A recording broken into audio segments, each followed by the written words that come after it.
You begin in silence. Soft wind stirs the tall grasses. Somewhere in the distance, a stringed instrument sighs into the night, one note bending like a willow branch after rain. You're standing at the edge of a walled garden in ancient Luoyang, the imperial capital once, though not forever. The city rests under a velvet sky, stitched with stars. A sliver of the moon hangs above the treetops, as if it's waiting for something to happen down here. But it won't rush you. The stones beneath your feet are warm from the day's sun, smooth, worn, and somehow polite. You step inside. The scent here is thoughtful. Osmanthus blossoms, damp earth, a hint of fermented tea. There's a gardener nearby. He doesn't look at you, but he knows you're here. His hands are inside a clay pot, elbows deep in loamy soil. One of his sleeves has fallen and the moonlight glints off the sheen of sweat at his wrist. It's not easy work, this, but he hums anyway. And now you're here too, watching quietly, as if you've always belonged in this place. Welcome.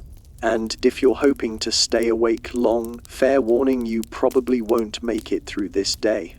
This is the boring history for sleep, and tonight you're walking alongside the gardeners of ancient China, not the mythic ones with swords and scrolls.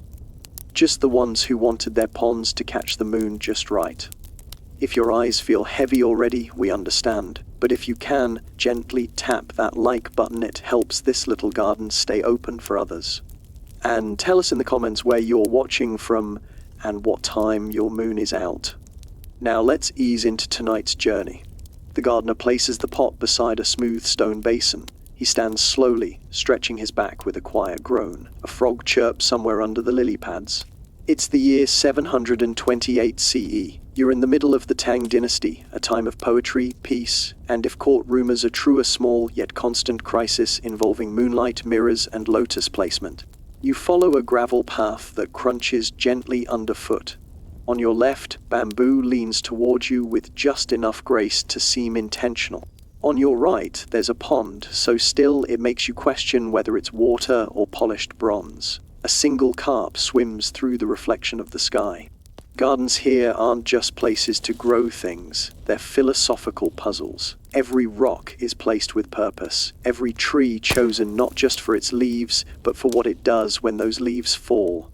And here comes your first historical gem, tucked quietly into the soil. Many Tang-era garden designers believed the perfect pond should reflect the moon without distortion, meaning the water had to be perfectly still.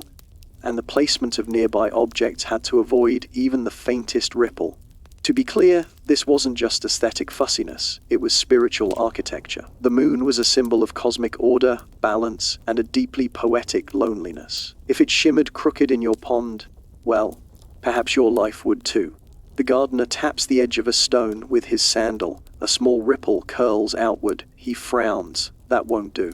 You follow him as he wanders deeper into the garden. He's inspecting angles, checking shadows, even adjusting a pebble that frankly looked fine to you. But know this pebble has too much ambition.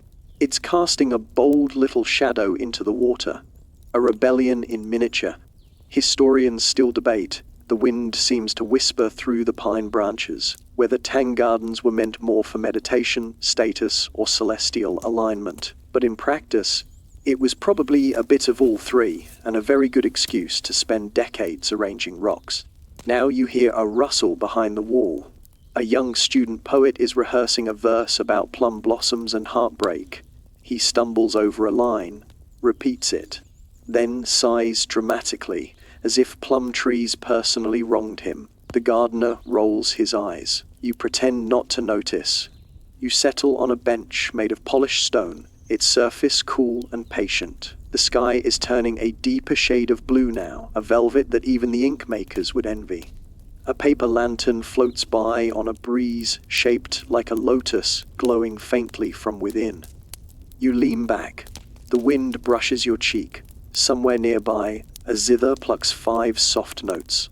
The gardener crouches beside the pond again, and without a word places a single white stone at the edge. You don't know why, but it feels perfect. Dawn comes slowly in this part of the world, as if the sun is also reluctant to wake.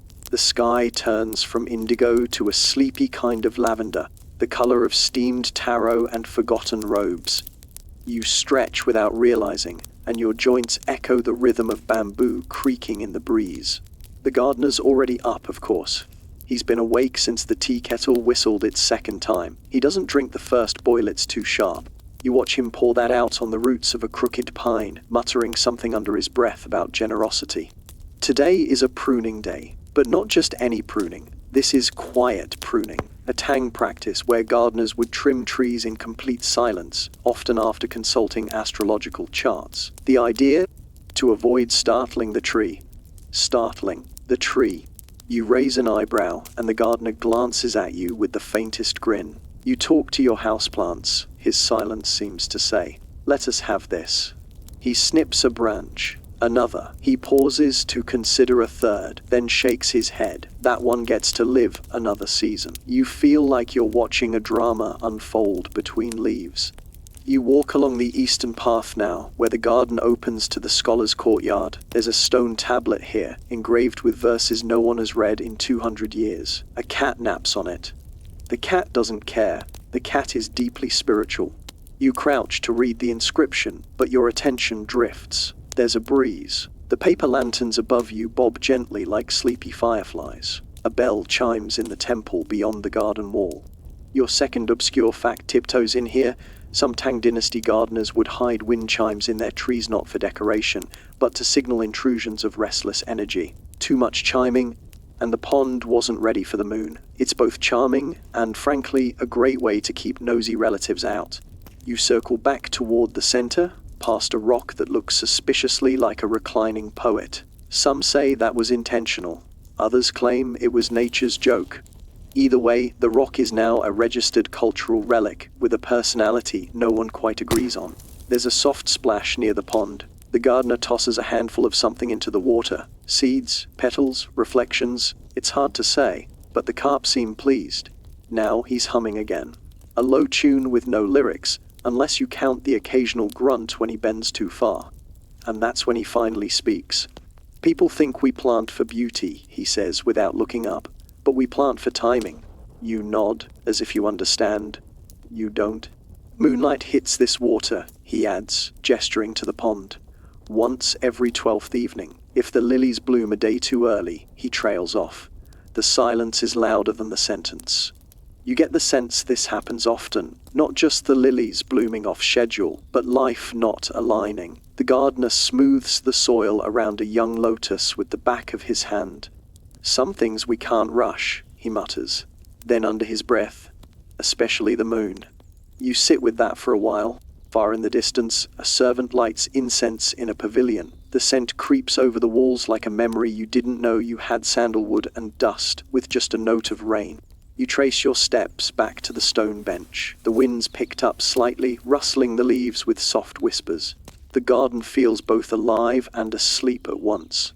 As if you've entered a dream someone else is having. Maybe the moon's. Tonight, if the sky is clear and the water still, the gardener will sit here too, tea in hand, and watch the moon appear like a shy guest. And for just a few minutes, everything will feel place quiet, round, and gently reflected. But for now, he sighs and gets back to work. It's a long day of pruning ahead. And remember the pebble from earlier? It rolled slightly again. Not on purpose, of course, or maybe entirely on purpose. This is a garden, after all. Everything means something, even the things that don't. The sun now sits somewhere behind a thin veil of morning mist, a shy performer peeking through the curtains. Light diffuses gently over everything, the stones, the leaves, your shoulders. You feel wrapped in it, like a steamed dumpling, a very enlightened one. The gardener is arranging flat tiles near the water's edge, careful not to disturb the reflection already forming in the early light. He's not just choosing stones by size or shape, no he's murmuring their names. Apparently, each one has a character carved faintly into its underside. Most mean things like tranquility or cloud. One, confusingly, means horse. You're beginning to understand that here, a pebble can mean the weather. A tree can mean virtue, and a misplaced root, well, that can ruin the whole month.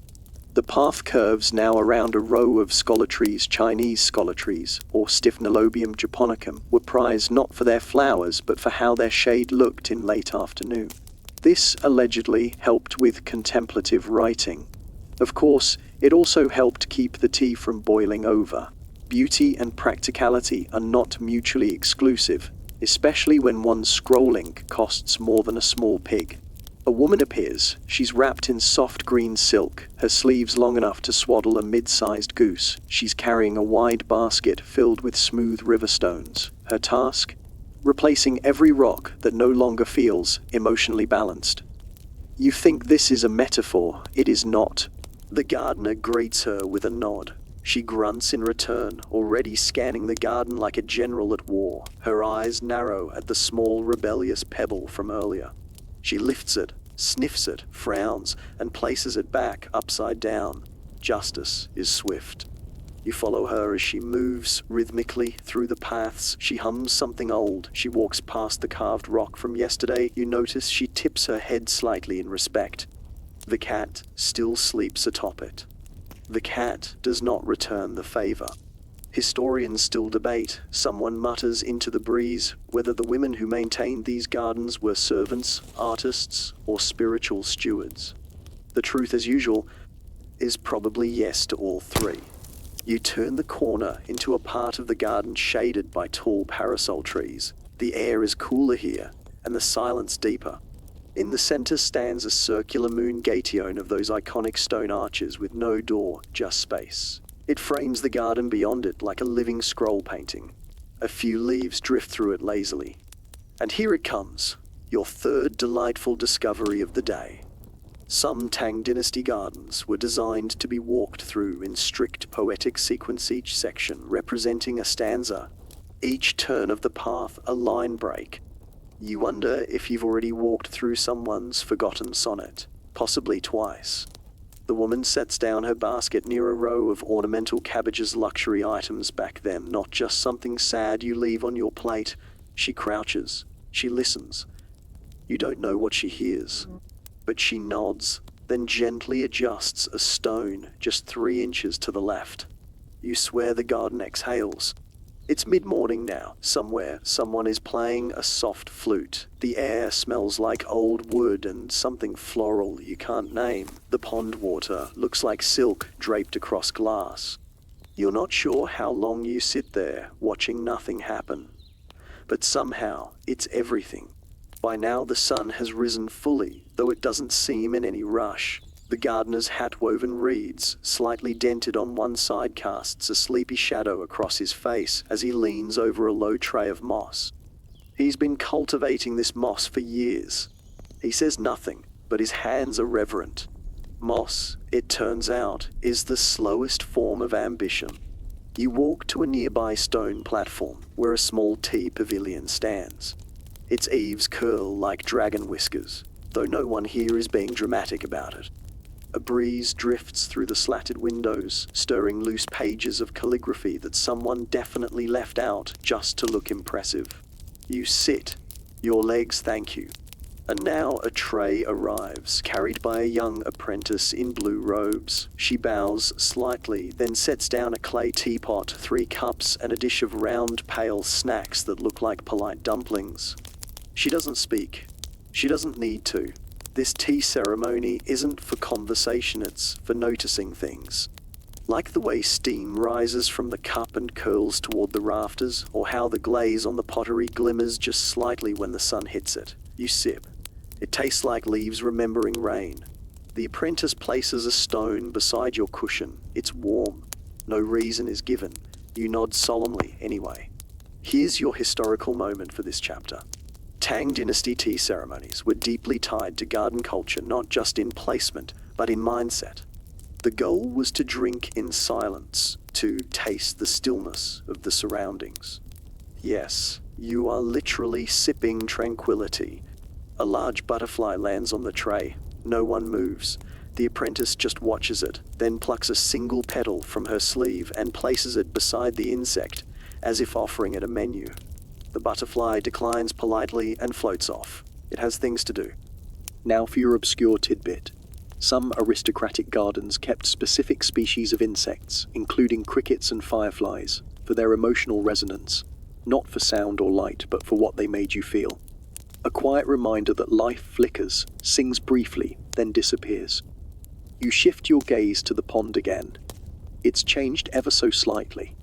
The gardener has trimmed one of the overhanging willows. Its reflection no longer touches the moon's preferred corner. It feels less crowded somehow, like the moon will finally have space to stretch. There's a soft cough behind you. A scholar, robes wrinkled, appears at the edge of the pavilion holding an open scroll. He is not here for company. He's here because the garden is the only place he can revise his metaphor about floating hearts without being interrupted. He mutters something about misplaced commas and sits on a rock. You hear a wind chime gently respond to his presence, just once. The scholar frowns, possibly at the metaphor, possibly at the chime, possibly both. Remember that pebble from before? The one who kept misbehaving? It's gone now. Replaced with a smoother stone, paler, quieter. You look around for it, but it's vanished. Maybe it's off finding itself in another part of the garden. Or maybe it was thrown into the pond. Either way, the ripples have already forgotten. Historians still debate, the tea steam seems to say, whether these gardens were meant to represent the universe or a single, perfected afternoon. You sip again, you decide both. The gardener kneels in the moss now, his hands pressing gently into the earth. The apprentice returns with a tin of something aromatic crushed cedar leaves and pine resin. He sprinkles it near the base of a cherry tree, not for nourishment, but for memory. The tree once bloomed unusually early. They still talk about it. A faint bell rings in the distance, signaling midday. The scholar groans, rolls up his scroll, and wanders off, muttering about moonlight and punctuation. You hear a frog croak in agreement. The garden is quiet again, and somewhere beyond the wall, the moon waits for its cue. The bell has stopped ringing, though its echo seems to hang in the trees like a note someone forgot to finish. You stand from the tea pavilion, limbs stretching as if returning from another lifetime. You're not quite sure how long you sat there. Long enough to forget time, not long enough to stop caring about snacks. The gardener is still at work, of course. He hasn't looked at the sky in hours, yet somehow knows exactly where the sun is. He adjusts a screen of silk that shields a patch of young chrysanthemums, muttering something about angle of blush. You decide not to ask. You follow a narrow stepping stone path now, one that feels like it was laid by someone walking home from a dream. Each stone is uneven in purpose. You suspect to slow your pace. The garden doesn't rush. Neither should you. You pass a small plot of medicinal herbs, dong quai, Chinese skullcap, and something labelled tiger's breath, though you can't tell if that's poetic or just ominous. A wooden sign leans nearby, painted with a single character that loosely translates to maybe. Very reassuring. Today's major historical fact arrives tucked between the mint and the mugwort. Many imperial gardens serve not only as spaces for reflection and beauty, but also as working laboratories for early pharmacology. Gardeners often doubled as herbalists and were even consulted by court physicians when the emperor's nose refused to stop sneezing.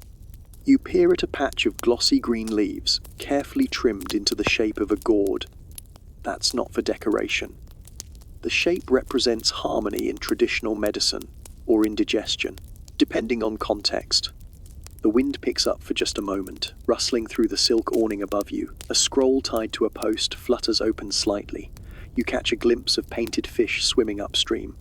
Not real ones, though it's hard to be sure in this garden.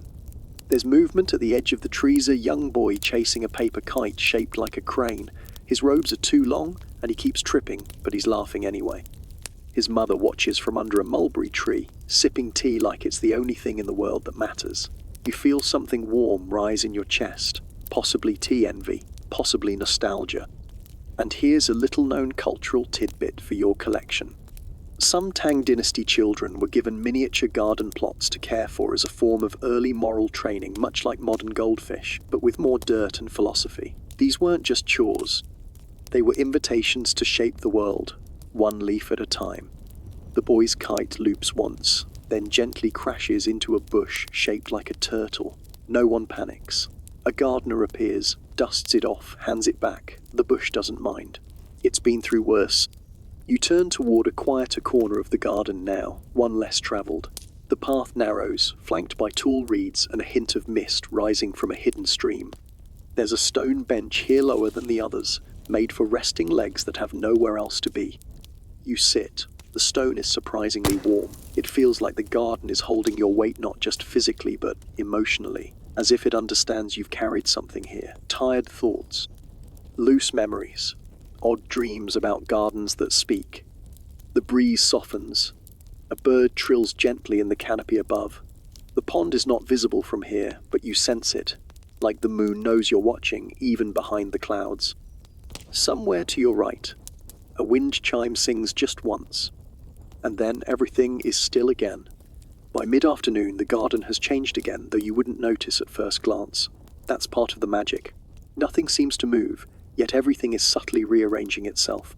Light leans at new angles. Shadows stretch like cats in the sun. Even the moss seems to glow a deeper green. You walk now toward the western wall, where the sun filters through lattice screens carved with plum blossoms. The scent here is richer sweet, dry, almost powdery. Someone has burned sandalwood in a brazier nearby, not for warmth, for presence. A servant girl sweeps fallen petals from the stones. Not because anyone asked, but because she says it helps her think. She's humming something in a minor key. A song about lost umbrellas or ungrateful peaches, hard to say. You ask about the moon, and she pauses her sweeping. It rises here, she says, pointing toward a notch in the roofline, between those two tiles, but only on the 15th night. You look. It's oddly precise, and oddly comforting. And now, today's historical gem, quietly waiting in her words. Many Tang gardens were engineered to catch moonlight at specific times of the month, aligning water, stone, and shadow for fleeting moments of perfect reflection. These moments were often shared, silently, by invited guests. The original VIP soft launch. You imagine them now, robed poets and court musicians, crouched silently beside a pond, holding teacups and not blinking, all for a chance to see the moon wink back at them from water. Historians still debate, the broom bristles murmur, whether these events were spiritual rituals, aesthetic performances, or just excuses to avoid bureaucratic meetings. We vote yes, to all of it. You follow the western path, where bamboo curves overhead like a whispering ceiling. Here, the sound of your steps softens, leaves crunch gently beneath your sandals. It's almost enough to forget your modern shoes, and your notifications, and that one email you never replied to. A man sits cross-legged near a square of raked gravel. His rake is beside him, untouched. He's staring at a single pine needle resting in the center of the sand. You do not disturb him. He seems to be locked in a fierce philosophical argument with gravity. Near him, a small pavilion hosts what looks like a lecture. 4 scholars sit, drinking tea in near silence. One of them raises a finger, says the word stone, then sips again. The others nod. Debate concluded. A moth flutters lazily through the air, lands on a scroll. No one moves to brush it away. The moth is part of the symposium now. Here's a cultural tidbit to tuck under your pillow. Tang Dynasty intellectuals often used gardens as living metaphors, inviting debate, observation, and poetry within a controlled slice of nature. Rocks became logic, trees were emotion, moss? Probably nuance. You return to the path, stepping slowly past a bush shaped like a crane bowing to the sun. The shape is unintentional, or so the gardener claims. You suspect otherwise.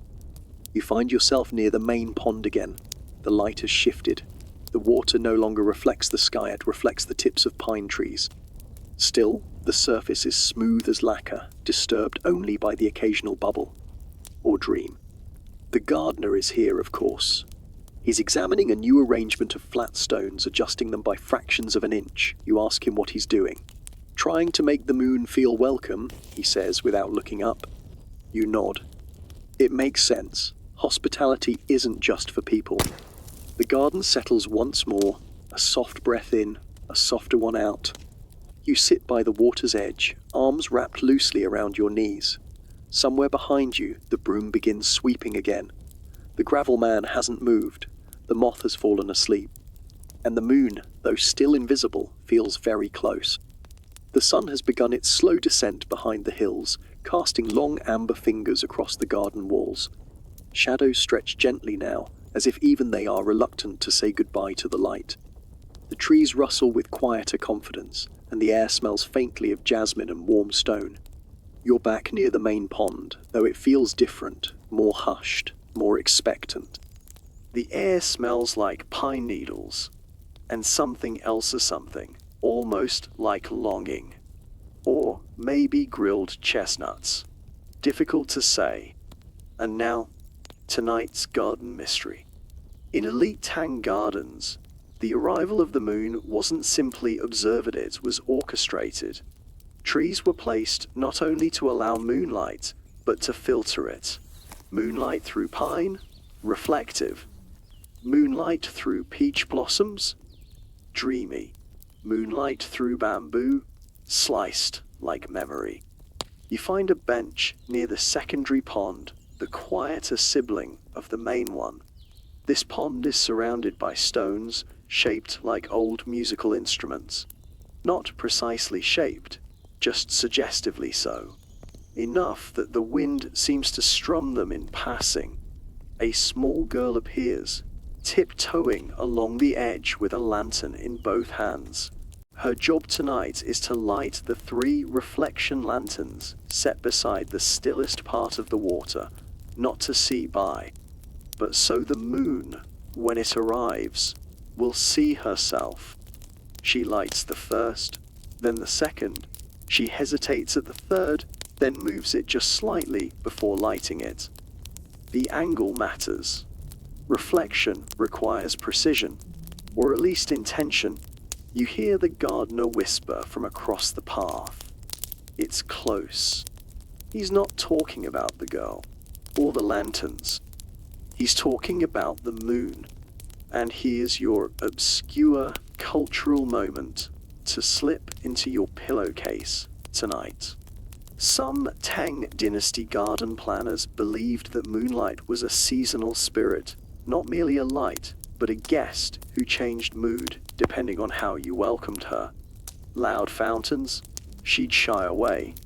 Quiet breeze, a still pond. A warm stone, she'd stay a little longer. You turn to look at the pond again. The water now mirrors the sky so perfectly, it's hard to tell where one ends. The third lantern flickers slightly. The girl steps back. And there she is.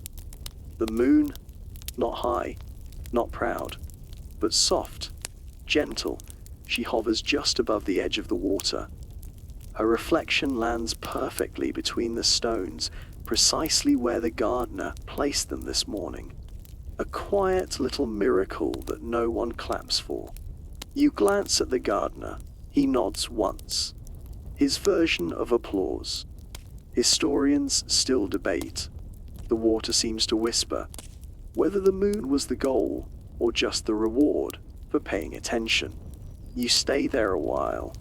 The moon continues to rise, and the garden, having completed its performance, returns to silence. Only the cricket chirps again. Once. Then, not at all. You're walking again, but it's unclear whether you chose to stand or the path simply nudged you forward. That's how it feels here. The garden makes gentle suggestions, and your body agrees without informing you. The stones beneath your feet are smoother now, polished. The air has cooled, wrapping around you like a silk robe left in a shaded room. Your breath rises in small clouds barely visible, like secrets whispered in sleep. You pass beneath a moon-getir circular opening carved into a whitewashed wall. It's not a door, not exactly. It's more like a frame. A picture frame for the night. Through it, you see a small enclosed courtyard with one pine tree growing at a purposeful angle. There's no bench, just the tree, the stars, and a small black stone table with a single teacup on it. Yes, another teacup. They seem to multiply here like metaphors. Tonight's historical moment. During the Tang Dynasty, Moon viewing parties, known as shangyu, were both common and profoundly ceremonial.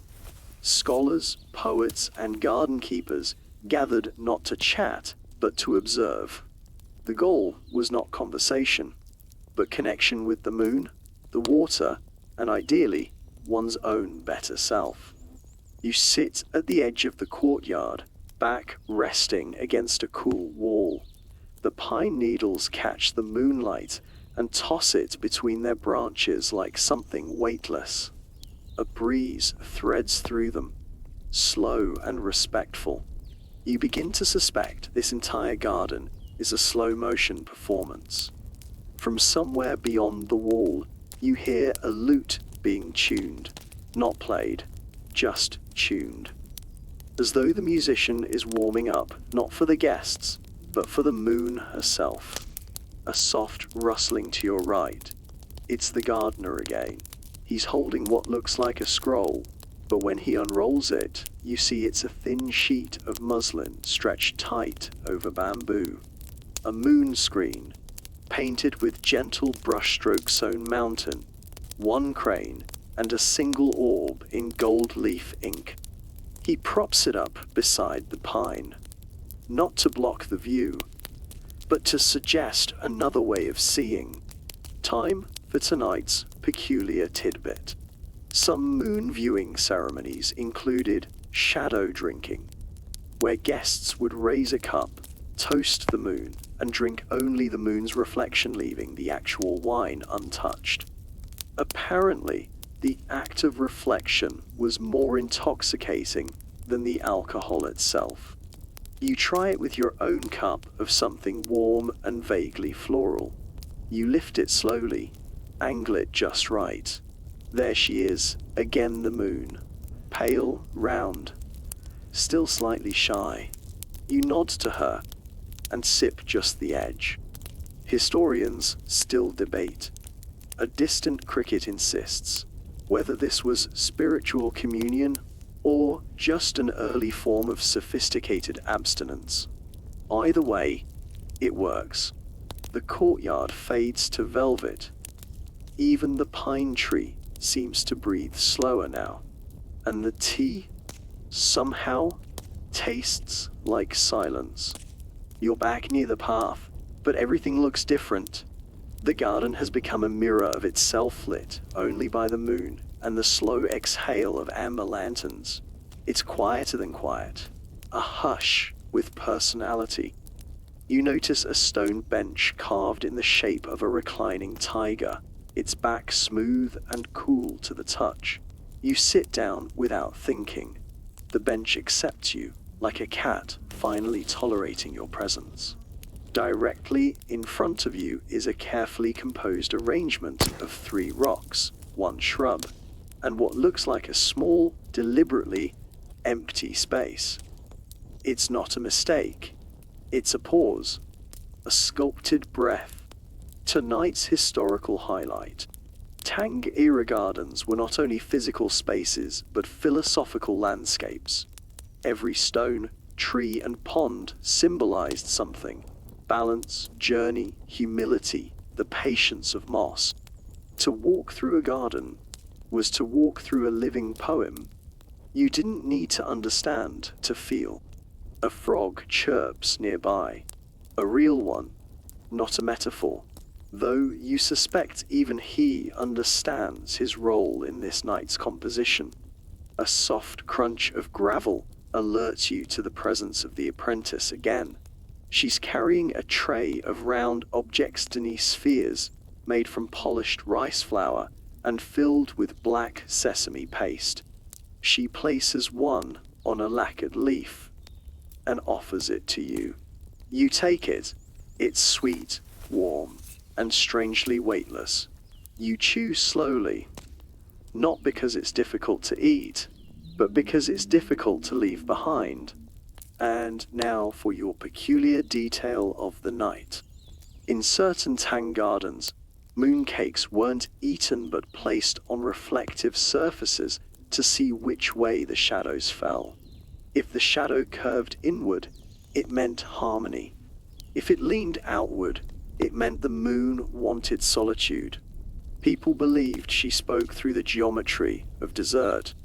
You smile at the absurdity, and then you realize it's not absurd at all.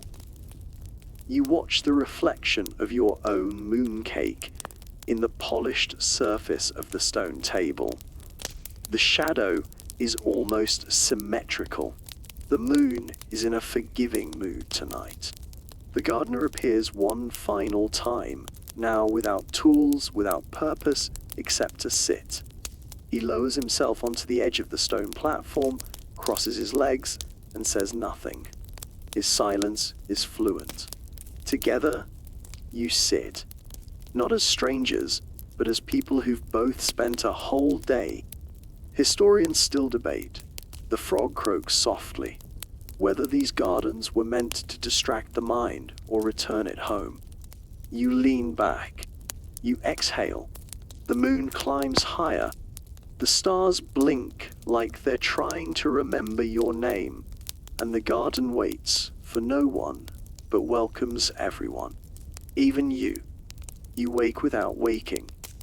You're still in the garden, still on the tiger-shaped bench, but your eyes have closed at some point, and now they are open again. Time, it seems, has looped back on itself, and politely refused to explain. The moon is higher now, nearly at the apex of her arc, casting silvery light like soft snow over every surface. The garden is awake, but only just. There's a stillness so complete, it has weight, like a silk robe soaked in evening dew. From across the pond comes a faint shimmer-not sound, but movement.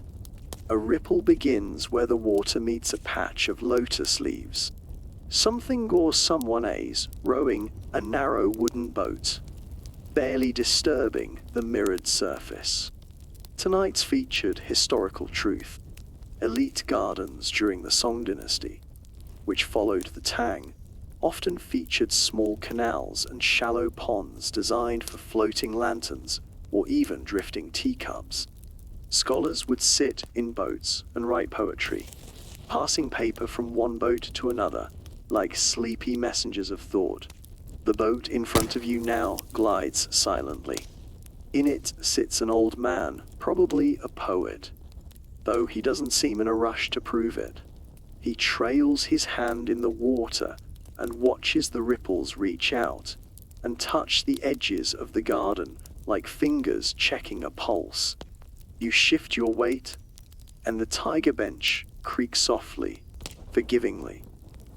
You're beginning to believe even the furniture here is sentient and just a little bored. The boatman lifts a lantern and sets it afloat. The paper shell flickers gently and bobs along with a kind of optimism you weren't expecting from a fire in a paper box.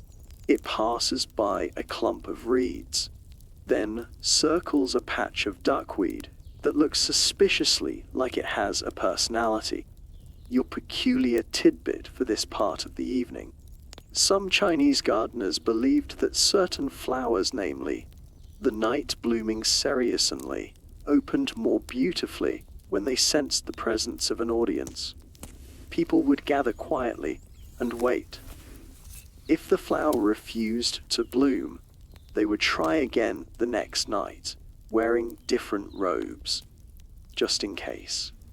You can't decide if that's romantic or just slightly passive-aggressive horticulture. The poet in the boat finally writes something on a piece of parchment and folds it carefully before placing it under a small stone at the boat's bow.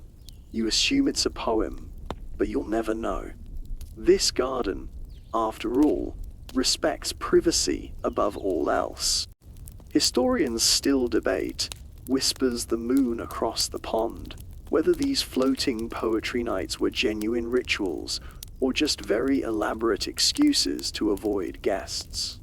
The lantern floats toward the edge of the pond, its light trailing like a sigh.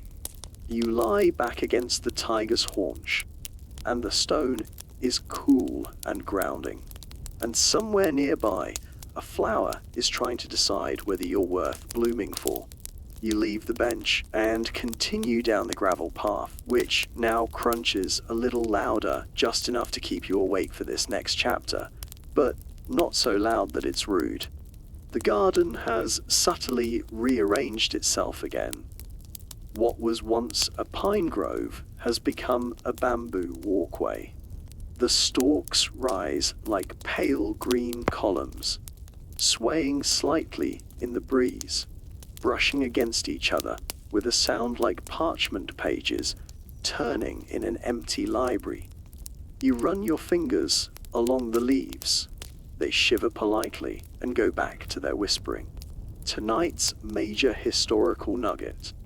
Ancient Chinese scholars often described bamboo as the gentleman of the plants. Its upright form symbolized moral integrity, flexibility, and the ability to bend without breaking. Many poets were buried with bamboo brushes beside themers, a sort of poetic insurance policy in the afterlife. At your feet lies an abandoned writing brush, long-handled with tufts of goat hair stained slightly with ink. It's probably ceremonial, but you pick it up anyway. It feels light, purposeful. You imagine using it to sketch the garden, but you already know the garden draws itself. There's a stone slab ahead with 4 cushions placed around it. A tiny tea set sits waiting, either forgotten or prearranged. It's hard to say. You sit down. The tea is warm. Of course it is. As you sip, you notice a strange sculpture across from you, a series of flat stones stacked like a child's building blocks. Except every block is inscribed with a tiny pictogram. At the top, one word you recognize: you moon. Here's your peculiar thought of the hour. In some regions of ancient China, gardeners believed that stacking stones in moonlit courtyards helped catch the moon's good fortune. Not trap it, exactly. Just persuade it to linger longer. Some gardens even had moon catchers, small silver trays hung from tree branches to reflect the light back up again. A visual loop of affection. You set your tea down and look upward. The bamboo parts slightly, as if responding to your glance, and the moon stares back round her now, bolder. She seems amused. Maybe she approves of the tea. The apprentice returns with a small paper fan and places it beside you. No words, just a nod and a step back into the shadows. The fan is painted with ink that shimmers faintly in the moonlight waves. A boat and 3 distant peaks. You hold it up and wave it gently. Nothing changes, but it feels better to do something graceful, even if it's mostly for the air. Historians still debate, says a voice you realize is your own inner monologue now, whether the gardens change the people or the people change the gardens. You're not sure it matters anymore. You brush a few fallen leaves from the stone table and wait, because waiting, it seems, is also part of the design. You're beginning to suspect that this garden has no end, not in the tragic existential sense, but in the way a melody might repeat without tiring. A quiet refrain made of moss and water and oddly specific design choices. Now the path has narrowed, and you're moving through a covered corridor of carved wood. The ceiling curves like a river in the air, and the eaves are shaped like clouds. Some clouds smile. One appears to be sticking its tongue out.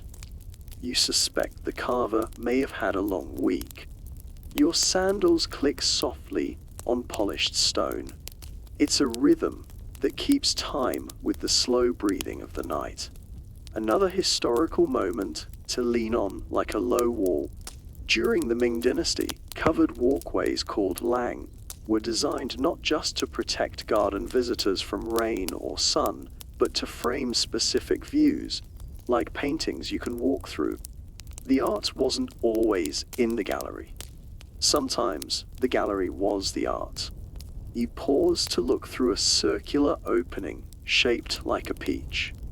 On the other side is a view of a rock formation that looks suspiciously like a sleeping camel.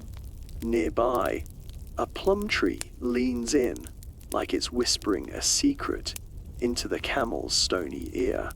A cat strolls past, not hurried, possibly immortal, probably in charge. Here's a soft slice of peculiar garden trivia. Some Taoist monks believed that cats could detect QI energy better than humans, and so temples often had them consult on garden arrangements. If the cat refused to nap near a pond, the pond was drained and moved. If the cat sat near a rock, the rock stayed. Simple as that. You wonder how many centuries of human effort have been orchestrated by the whims of sleeping cats. A lantern flickers to life ahead. It hangs from a beam painted in deep blue and ink black swirls. Beneath it, another stone bench waits, this one carved with peaches and cranes. An invitation, perhaps, or a gentle trap. You sit. The moonlight spills through another window, cut in the wall around one this time. The Chinese called it a moon gate. You call it a perfectly framed silence. Historians still debate. The lantern seems to murmur whether moon gates were spiritual doorways or just very fancy air vents. You lean your head back against the wall and breathe in the cedar-scented air. There's a breeze. It brings no answers, only the garden rearranging itself again. You hear it before you see it, the steady, gentle sound of flowing water. Not loud, not urgent, just enough to remind you that everything in this garden is still in motion even when you aren't. You rise from the peach-carved bench and follow the sound through another corridor, this one lower, more intimate. The ceiling presses down like a polite old friend saying, "Keep your thoughts small for now." The corridor opens into a courtyard. In its center, a winding rill of water curls through sunken stone like a silver ribbon. The water travels slowly, pulled not by gravity so much as by intent. This, it turns out, is your historical gem of the hour. In classical Chinese garden design, water wasn't just decorative, it was performative. Gardeners and engineers used subtle elevation changes and hidden channels to create slow, musical flows. Some gardens even tuned their water features so that the drips fell in rhythmic patterns like poetry, but wetter. You crouch beside the rill and dip your fingers in. It's cool, but not cold. The kind of temperature that implies secrets. A few pebbles have been placed beside the stream, not scattered. Placed, deliberately. They form the shape of a character, perhaps heart, or maybe moon. It depends on your perspective, or your handwriting. And here's your obscurity for dessert. In some dynasties, gardeners employed listening stones, perforated rocks, placed where water might splash or trickle through, creating echo-like murmurs meant to enhance contemplation. Some believed these rocks amplified good thoughts and filtered out loud opinions. A sort of spiritual equalizer. You find one of these stones nearby and press your ear to it. It hums faintly like a snail thinking about philosophy. A breeze carries the scent of orange blossoms. You glance up and find a tree blooming against the odds. Its branches twist in all directions, as though confused by time. Historians still debate, you think aloud, whether these flowering trees were chosen for their smell or their sense of humor. You sit beneath it, resting your back against its knotted trunk. The water flows on, ignoring you with great care. Above, the moon has begun her descent, slower now, fatter. Her reflection quivers in the water, trailing behind like a scarf left behind on purpose. And in this garden, where cats direct construction and rocks are good listeners, it all makes an odd kind of sense. You close your eyes. The stone hums again, this time in key. You awaken not from sleep exactly, but from something like it. A pause that felt round and unhurried. The tree above you has dropped a single blossom into your lap. It rests there with a kind of gravity, as though it has traveled far to find you. The sky has shifted again. The deep navy of night is softening to a dusty grey. Somewhere beyond the walls of the garden, a rooster might be considering whether it's worth the trouble today. But here, there are no alarms, just the slow return of the world. You rise and follow a new path, this one paved with tiles shaped like turtle shells. The tiles are warm, though there's no sun yet. A trick of the stones, or perhaps the memory of sunlight folded into them from summers past. And now, your final historical companion for this stretch. The turtle, in Chinese symbolism, represents longevity, wisdom, and cosmic order. Some imperial gardens were designed in the shape of a turtle shell, when viewed from above, though only a handful of people would ever see them that way. The gardeners still built them. You think about this as you walk. How many things have been built beautifully with no audience in mind? How many quiet triumphs in stone and water, ink and blossom, exist simply because someone thought they should? A gentle bell rings in the distance, not urgent, just an acknowledgement that time is, in fact, continuing. You pass another moon gate, this one oval, like an egg laid by a dragon who got distracted halfway through. Beyond it, a pavilion sits near a hill of scholars' rocks, those jagged sculptural stones that look like someone painted lightning and turned it into stone. You remember this piece of obscure wisdom. Scholars' rocks were considered frozen thoughts, their shapes inspiring contemplation, and their textures encouraging brushwork. Some poets claimed they could hear music trapped inside the rocks if they listened during spring rains. The pavilion invites you in. You oblige. Its floor is made of woven mats, its beams carved with dragons, koi, and clouds. A scroll hangs at the back, bearing a single character brushed in bold black ink. Zing stillness. You sit.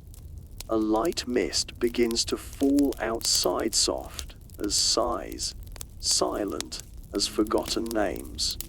The air smells of pine needles and distant tea. A cat curls up at your feet, perhaps the same one from before, perhaps a different one with identical opinions. You stroke its back once, and it purrs like a page being turned. Historians still debate, you think with a smile, whether these cats were wise or just very convincing. Either way, you are content to believe whatever the garden wants you to.